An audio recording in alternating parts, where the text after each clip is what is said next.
오늘 우리에게 주신 하나님 말씀은 여호수아서 5장 2절로 9절 말씀입니다. 그때에 여호와께서 여호수아에게 이르시되 너는 부싯돌로 칼을 만들어 이스라엘 자손들에게 다시 할례를 행하라 하시매 여호수아가 부싯돌로 칼을 만들어 할례산에서 이스라엘 자손들에게 할례를 행하니라. 여호수아가 할례를 시행한 까닭은 이것이니 애굽에서 나온 모든 백성 중 남자 곧 모든 군사는 애굽에서 나온 후 광야길에서 죽었는데 그 나온 백성은 다 할례를 받았으나 다만 애굽에서 나온 후 광야길에서 난 자는 할례를 받지 못하였습니다.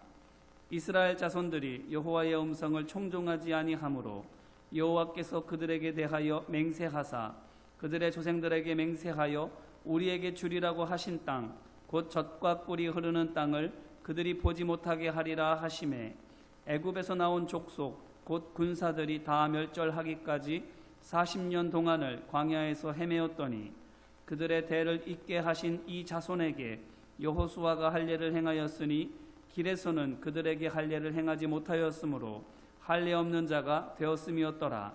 또 그 모든 백성에게 할례 행하기를 마침에 백성이 진중 각 처소에 머물며 낫기를 기다릴 때에 여호와께서 여호수아에게 이르시되 내가 오늘 애굽의 수치를 너희에게서 떠나가게 하였다 하셨으므로 그곳 이름을 오늘까지 길갈이라 하느니라. 아멘. 오늘 본문은 요단강을 건너 가나안 땅에 들어온 후에 할례를 행하는 이스라엘 자손에 관한 말씀입니다. 하나님께서 애굽에서 노예살이하고 있는 아브라함의 후손들을 불쌍히 여기셔서 그들의 조상 아브라함에게 하신 약속을 이루어 주시기로 결심하십니다. 그 약속이 무엇입니까? 먼저 창세기 15장 13절로 14절 말씀을 보면 내 후손이 이방 땅에서 나그네가 되어 그 땅 백성을 400년 동안 섬기겠지만 내가 그 땅을 벌하여 내 후손이 그 땅에서 나오리라 하는 것이 바로 하나님의 약속입니다. 그뿐만 아니라 이어서 창세기 15장 18절로 21절 말씀을 보게 되면 내 후손이 그 땅에서 나와서 다시 이 땅으로 돌아올 텐데 내가 이 땅과 애굽강에서부터 유브라데강까지의 땅을 모두 그들에게 주리라 하는 것도 하나님의 약속입니다. 그런데 주시려고 하면 일찌감치 그리고 고생할 필요도 없이 주시면 좋은데 왜 400년이라고 하는 긴 시간 동안 타지에서 나그네로 또한 노예로 있게 하신 후에 주겠다고 하시는 걸까요? 하나님께서는 그것을 창세기 15장 16절에서 이렇게 말씀하십니다. 이는 아모리 족속의 죄악이 아직 가득 차지 아니함이라 이렇게 말씀하십니다. 곧 가나안 땅을 차지하고 있는 아모리 족속의 죄가 차고 넘치게 될 때까지, 그래서 그들이 스스로 심판을 자초할 때까지 하나님께서는 그들의 죄를 참고 기다리시겠다라는 것입니다. 말씀 그대로 있는 그대로 보면 하나님께서는 우상을 섬기는 죄인이라 할지라도 그 땅에서 쫓겨나야 할 만큼의 죄가 없으면 팔은 안으로 굽는다는 말처럼 하나님의 백성을 위하여 그 땅을 그들에게서 뺏어서 억지로 이스라엘 백성에게 주실 만큼 불의한 분이 아니라 하는 것입니다. 공평하신 하나님이시라 하는 것이지요. 하지만 그것은 표면적인 이유이지 근본적인 이유는 아닙니다. 그러면 하나님의 속마음은 무엇일까요? 그것은 하나님께서 백성으로 택하신 아브라함의 후손이 하나님의 백성으로서의 하나님께서 맡겨주시는 구원 사역을 위하여 일하도록, 그것을 위하여 적합하도록 준비하시기 위해서입니다. 곧 하나님께서 택하신 하나님의 백성들이 하나님의 자녀답게, 하나님의 종답게 일할 수 있도록 훈련시키기 위한 시간을 하나님께서 내고 있는 것입니다. 곧 그들로 하여금 이방 땅에서 나그네가 되게 하시는 것은 나그네의 마음을 알게 하시기 위해서이고, 더 나아가 노예가 되게 하시는 것 역시 노예의 처지를 알게 하시기 위해서인 것입니다. 왜 그렇습니까? 그것을 알지 못하고는 그들을 향하신 하나님의 마음을 알 수 없기 때문입니다. 자식을 낳아 길러보지 않고는 부모의 마음을 헤아리기 어려운 것처럼 죄의 유혹 앞에서 마음이 흔들려 보지 않은 사람은 처참히 무너져 내려본 경험이 있지 않은 사람은 죄인의 심정을 알 리가 없고, 그 심정을 모르면 그들을 향하신 하나님의 아버지의 마음을 가질 수 없기 때문입니다. 뭐가 그렇게 어렵느냐고, 너는 왜 이렇게 약하느냐고 핀잔 주고 조롱은 할지언정 그들이 얼마나 어렵고 힘든지, 얼마나 비참한 심정인지를 헤아리지를 못하는 것입니다. 하나님께서 예수님을 이 땅에 보내신 건 역시 바로 그것 때문 아니겠습니까? 저 하늘 위에서 말로만 내가 너를 구원해 줄게 이렇게 하셔도 되는데, 굳이 그 아들을 이 세상에 내려 보내셔서는 여기에서 우리가 당하고 겪는 위험과 유혹을 다 당하고 겪게 하시지 않으셨습니까?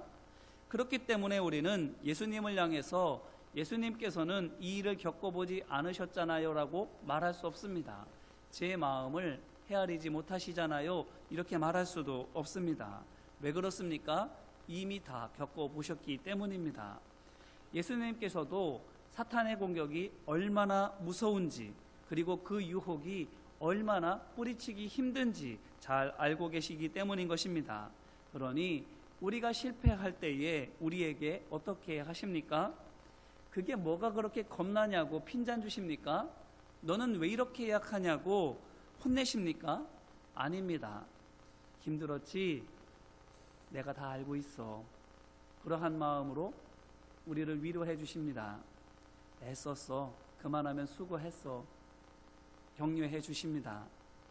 그리고는 성령의 지혜로 말씀을 깨달아서 진리를 분별하게 하여 주시고, 성령의 은사와 능력도 더해 주셔서 다시 한번 용기 내서 믿음의 길을 걸어갈 수 있도록 인도해 주시는 줄로 믿습니다. 이 모든 것이 왜 그렇게 될 수 있다고요? 예수님께서 이 땅에 오셔서 우리와 동일한 어려움을 겪으셨기 때문입니다. 그 어려움을 겪으셨어도 믿음으로, 그리고 성령의 도우심에 힘입어서 이기시고 사명을 완수하셨기 때문에 우리는 예수님을 믿고 신뢰할 수 있는 것입니다. 예수님께서 말하자면 모범답안이 되어주시는 것입니다. 예수님께서 하신 대로만 하면 우리도 하나님의 음성을 들을 수 있고, 하나님의 뜻을 분별할 수 있고, 하나님께서 우리에게 말씀하시는, 명령하시는 사명을 이루어 갈 수 있는 것입니다.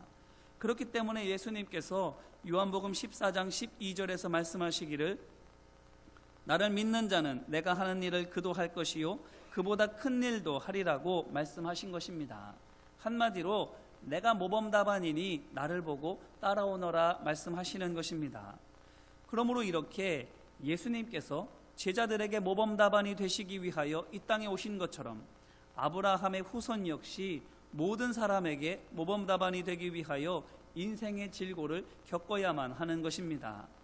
이 말인즉슨 오늘 우리가 인생의 시련을 당하고 겪는 이유 역시 이와 마찬가지라 하는 것입니다.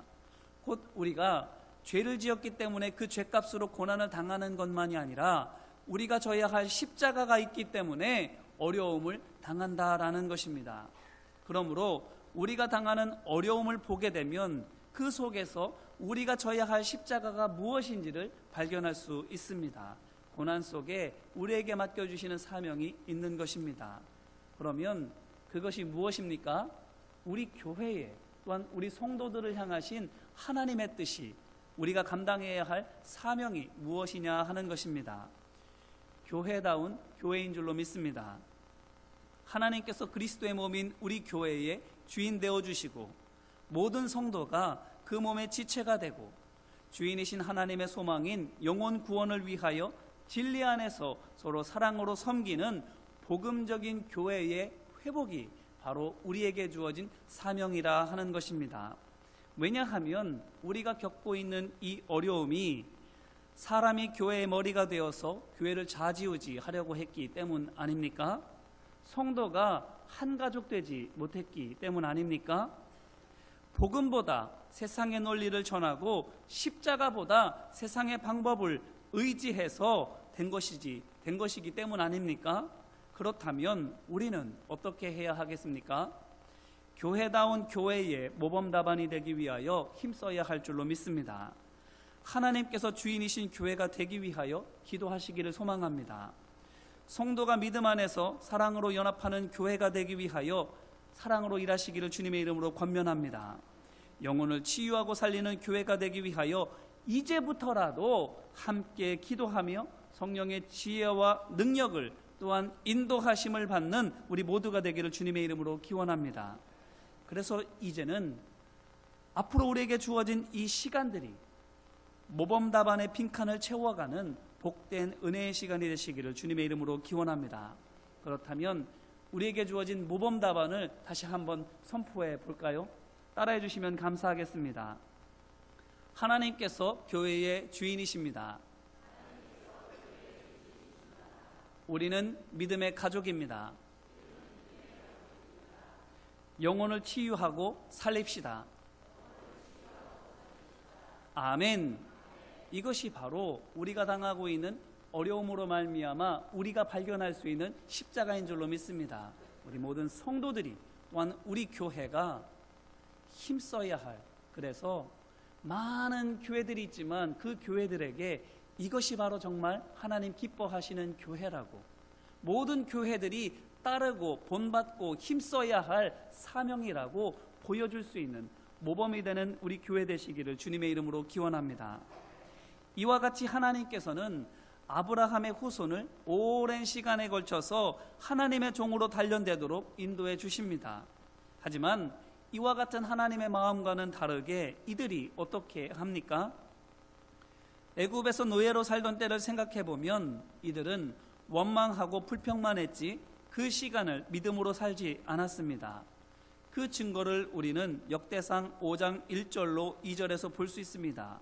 바로 야곱의 첫째 아들인 르우벤 지파에 대한 기록인데, 그가 맏아들임에도 불구하고 왜 맏아들 구실을 할 수 없게 되었는지를 그 말씀을 통해서 밝히고 있습니다. 역대상 5장 1절로 2절 말씀입니다. 이스라엘의 장자 르우벤의 아들들은 이러하니라. 르우벤은 장자라도 그의 아버지의 침상을 더럽혔으므로 장자의 명분이 이스라엘의 아들 요셉의 자손에게로 돌아가서 족보에 장자의 명분대로 기록되지 못하였느니라. 유다는 형제보다 뛰어나고 주권자가 유다에게서 났으나 장자의 명분은 요셉에게 있느니라. 아멘. 쉽게 말하면 순서로는 르우벤이 먼저이고 능력으로는 유다가 최고인데 맏아들의 자격은 요셉에게 주어졌다라는 것입니다. 왜 하필이면 요셉입니까? 그것은 요셉이 애굽에서 종살이 하던 이스라엘 자손이 본받아야만 했던 모범답안이기 때문입니다. 요셉이 어떻게 했길래 그렇습니까? 형제들의 미움을 받아 애굽으로 노예로 팔려갔습니다. 그런데 자신의 처지를 비관하며 주눅들지 않습니다. 자신을 팔아넘긴 형제들을 향하여 미워하며 복수심을 불태우지도 않습니다. 그저 이 모든 것이 하나님께서 보여주신 꿈을 이루어가기 위한 과정이라고 믿고 하나님의 말씀을 거룩하게 지키며 성실하게 그의 자리에서 일합니다. 그러니 하나님의 눈을 의식하며 살아가니 주인 아내가 추파를 던지고 유혹해도 어떻게 합니까? 넘어지지 않는 것입니다. 뿐만 아니라 그로 말미암아서 노예에서 죄수로 그 신세가 더 어렵게 되었음에도 불구하고 어떻게 합니까? 자신을 믿어주지 않은 주인을 원망하지 않습니다. 더 비참하게 된 자신의 신세를 한탄하지 않습니다. 거기에서도 또다시 하나님의 말씀을 거룩하게 지키며 성실하게 일합니다. 생각해 보십시오. 노예로 팔려왔습니다. 노예 신세로만도 부족해서 죄수가 되었습니다. 한 사람 한 사람 끌려나가서는 처형당하는 일이 부지기수입니다. 이쯤 되면 하나님을 향해서 이거는 가짜야 실망할 법하지 않겠습니까? 하나님의 말씀을 향해서도 그 꿈은 세상 말로 개꿈이어서 이렇게 생각하면서 포기하지 않겠습니까? 그런데 요셉이 어떻게 했다라는 것입니까? 가짜라고 실망하지도 않고 개꿈이라고 포기하지도 않고 더 힘차게 주님을 붙드는 것입니다. 조건과 상관없이 누가 보든 안 보든 이익이 되든 손해가 되든 환경이 좋아지든 나빠지든 아랑곳하지 않고 하나님을 하나님으로 믿고 의지하는 것입니다. 그러니 어떻게 되었다라는 것입니까? 맏아들의 명분을 갖게 되었다라는 것입니다. 순서도 밀리고 능력도 부족했지만 믿음으로 하나님의 인정을 받았다라는 것입니다. 이것이 바로 노예였던 이스라엘 자손이 적어내야만 했던 정답입니다. 그런데 그들이 어떻게 했다라는 것입니까? 오답을 써냈다라는 것입니다. 이게 무슨 말인가 하면 그들이 하나님 말씀대로 안 한 게 아닙니다. 하나님 말씀을 지켜 행했습니다. 그런데 하나님의 말씀을 했음에도 불구하고 제대로 하지는 못했다라는 것입니다. 그것을 어디에서 할 수 있는가 하면 오늘 말씀 4절로 5절 전반부입니다. 여호수아가 할례를 시행한 까닭은 이것이니 애굽에서 나온 모든 백성 중 남자 곧 모든 군사는 애굽에서 나온 후 광야길에서 다 죽었는데 그 나온 백성은 다 할례를 받았으나 아멘, 이렇게 말하고 있는 것입니다. 이 말씀은 곧 애굽에 있는 동안 이스라엘 자손의 부모들이 그들의 아들들에게 하나님께서 명령하신 할례를 행해왔다라는 것입니다. 힘든 노예 생활임에도 불구하고 율법을 지키려고 했던 것입니다. 그런데 그들이 광야에서 어떻게 되었다라는 것입니까? 죽었다는 겁니다. 왜 죽었습니까? 6절 말씀입니다.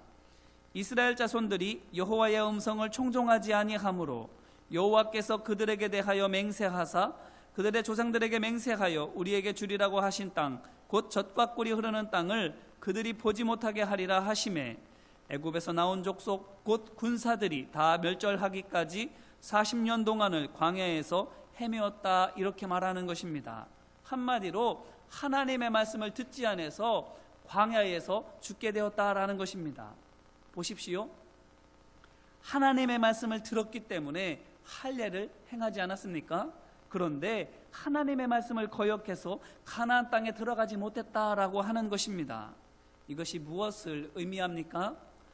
이스라엘 자손이 율법의 형식만 따랐다라는 것입니다. 그저 몸에만 할례를 했을 뿐이지 할례를 하게 하신 뜻을 마음에 새기지는 않았다라는 것입니다. 몸으로는 제가 하나님의 자녀입니다라는 표시를 내었는데 마음으로는 제가 하나님의 자녀입니다라고 믿고 살아가지를 않았던 것입니다. 그렇기 때문에 애굽에서 노예로 살 때뿐만 아니라 광야에서도 힘들고 어려울 때마다 죽겠네 죽겠네 하며 원망하고 불평한 것입니다. 이 말씀은 가짜야 실망하고 그 약속은 뻥이었어 라고 하면서 화를 내는 것입니다. 그들이 광야에서도 언제나 하나님의 말씀을 안 지킨 것이 아닙니다. 거기서도 하나님의 말씀을 지켰습니다. 출애굽기 19장 5절로 8절 말씀입니다. 세계가 다 내게 속하였나니 너희가 내 말을 잘 듣고 내 언약을 지키면 너희는 모든 민족 중에서 내 소유가 되겠고 너희가 내게 대하여 제사장 나라가 되며 거룩한 백성이 되리라. 너는 이 말을 이스라엘 자손에게 전할지니라.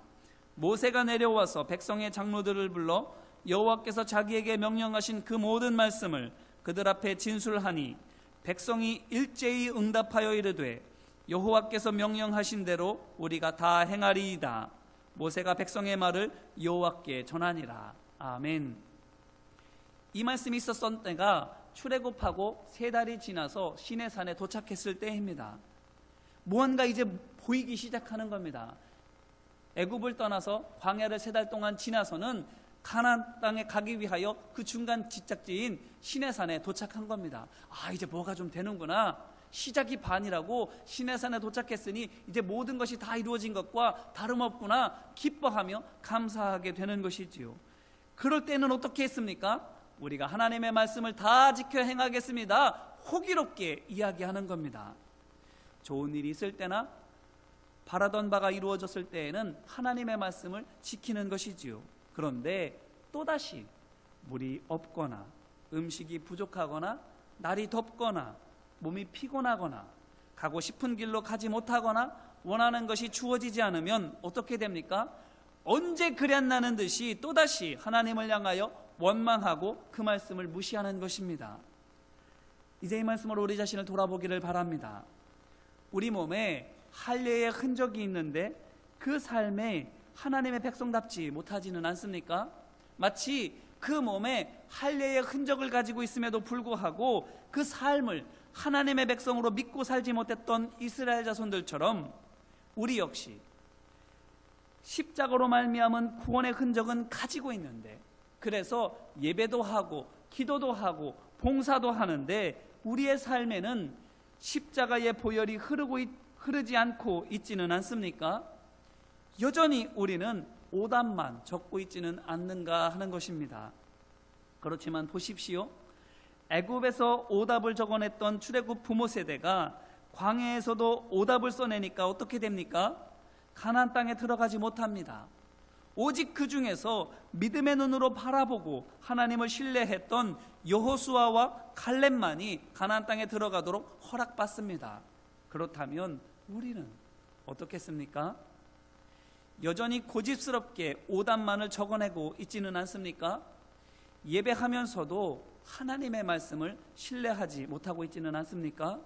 그래서 상황이 불안하고 형편이 어려워지면 또다시 실망하고 좌절하고 있습니까?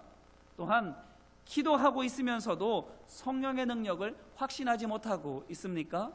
그렇기 때문에 아직도 사람과 물질과 재능과 조건을 필요로 하다고 여기면서 그것을 위하여 두리번 그리고 찾기 위하여 애쓰고 있지는 않습니까? 바라기는 요셉을 본받기를 주님의 이름으로 기원합니다. 요셉의 믿음을 본받은 여호수아와 갈렙이 하나님의 인정을 받은 것처럼 우리 역시 여호수아와 갈렙의 담대한 믿음을 본받을 때에 하나님께서 인정해 주시고 그 믿음 그대로 역사하여 주실 줄로 믿습니다. 이와 같이 하나님께서는 사명을 위하여 고난을 주십니다. 이 고난을 통해서 우리가 무엇을 얻어야 합니까? 믿음을 얻어야 할 줄로 믿습니다. 우리가 갖추어야 할 것이 무엇이겠습니까? 담대함인 줄로 믿습니다. 그러기에 민수기 14장 8절로 9절 말씀에 있는 여호수아와 갈렙의 담대한 선포를 들어보시기를 바랍니다. 여호와께서 우리를 기뻐하시면 우리를 그 땅으로 인도하여 들이시고 그 땅을 우리에게 주시리라. 이는 과연 젖과 꿀이 흐르는 땅이니라. 다만 여호와를 거역하지는 말라. 또 그 땅 백성을 두려워하지 말라. 그들은 우리의 먹이라. 그들의 보호자는 그들에게서 떠났고 여호와는 우리와 함께 하시느니라. 그들을 두려워하지 말라. 아멘. 이 말이 바로 우리 입에서 고백되고 선포되어야 할 정답인 줄로 믿습니다. 그러면 이제 저를 따라서 이 믿음의 고백을 함께 선포하시기를 간절히 바랍니다. 저를 따라해 주시면 감사하겠습니다. 그 백성을 두려워 말라. 그들은 우리의 먹이라. 그들의 보호자는 떠났고 하나님은 우리와 함께 계시느니라. 아멘. 믿음으로 고백하고 이 고백되어진 믿음대로 우리 삶 가운데에 승리하게 하시고 정복하게 하시는 하나님의 놀라운 은혜와 능력을 경험하게 되기를 주님의 이름으로 기원합니다. 오늘 말씀을 보니 이스라엘이 이와 같이 믿음으로 가나안 땅으로 들어가지요. 그런데 그 가나안 땅에 들어가서는 하나님께서 무엇을 요구하십니까? 오늘 말씀을 보니 할례를 요구하십니다. 지금까지 하나님의 도우심으로 하나님의 은혜로 가나안 땅으로 들어왔습니다. 그런데 이제야말로 무엇이 필요하다라고 하는 것입니까? 믿음이 필요하다라는 것입니다. 그렇기 때문에 가나안 땅에 들어가자마자 먼저 할례를 하라고 말씀하시는 것입니다. 이스라엘의 입장으로 보게 되면 이것만큼 힘들고 따르기 어려운 명령이 없습니다.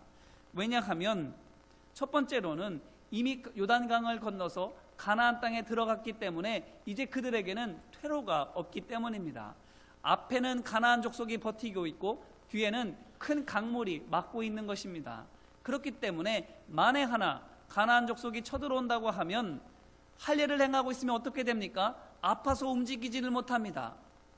건강한 육체를 가지고서도 싸워서 이기리라는 보장이 없는데 아픈 몸을 가지고는 어떻게 할 수 있겠습니까?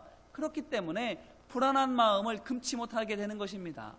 더 나아가서는 그 가나안 땅에 살고 있는 사람들이 어떤 사람들입니까? 민수기 13장 말씀을 보게 되면 그들은 아낙 자손이라 이렇게 말합니다. 크고 강대한 민족인 것입니다. 그렇기 때문에 이스라엘 사람들로 하여금 이 명령은 따르기가 매우 힘든 것입니다. 그런데 하나님께서는 어떻게 하시는 것입니까?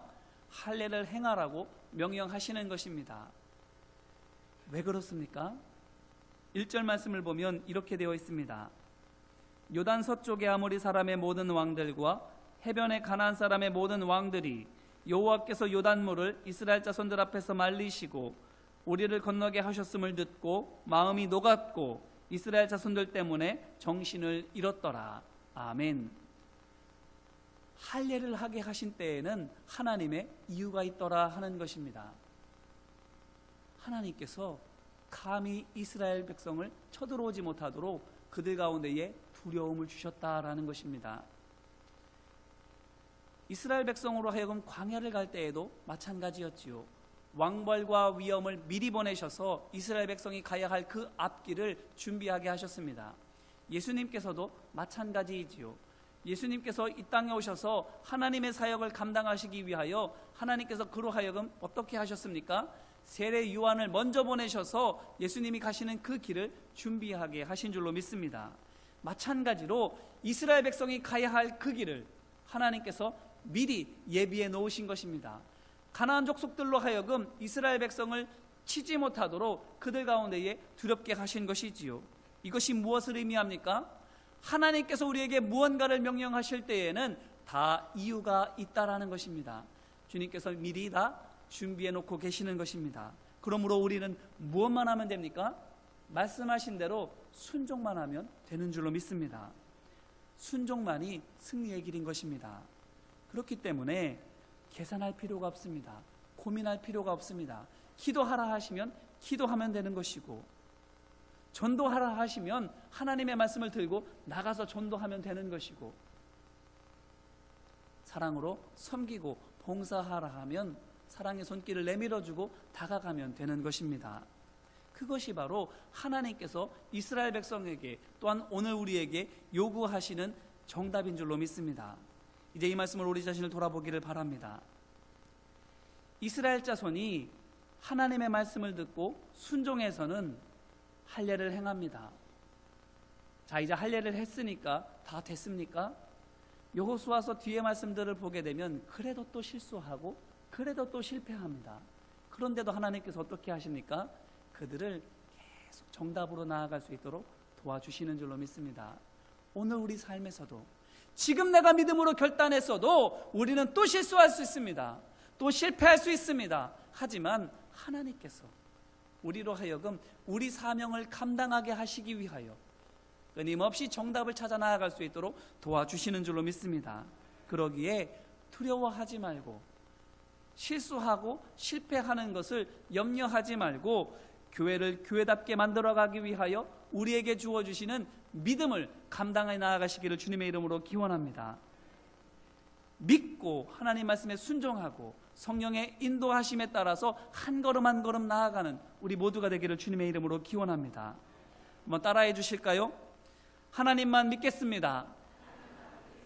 말씀만 붙들겠습니다. 믿음으로 싸우겠습니다. 매일매일 이 결단을 고백하며 한 걸음 한 걸음 주님 앞으로 나아가는 우리 모두가 되기를 주님의 이름으로 기원합니다. 실수하고 실패하고 넘어지더라도 끝내 이루실 하나님께서 우리로 하여금 교회가 교회되어지게, 성도가 성도되어지게, 수많은 교회들 가운데에서 모범이 되는 하나님의 교회로 온전하게 세우실 줄로 믿습니다. 이 일을 위하여 힘써 믿음으로 나아가는 우리 모두가 되시기를 주님의 이름으로 축원합니다. 기도하겠습니다.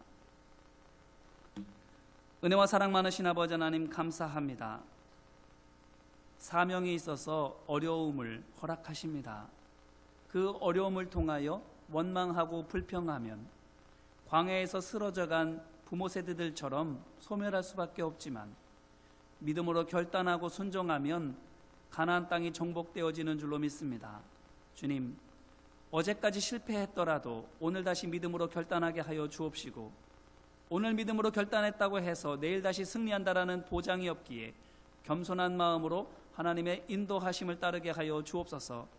또한 설령 눈 감으면 다시 잊어버리고 뒤돌아서면 다시 실패한다 할지라도 끝내 이루실 하나님의 열심과 하나님의 마음을 기억하며 포기하지 않는 우리 모두가 될 수 있도록 도와주옵소서.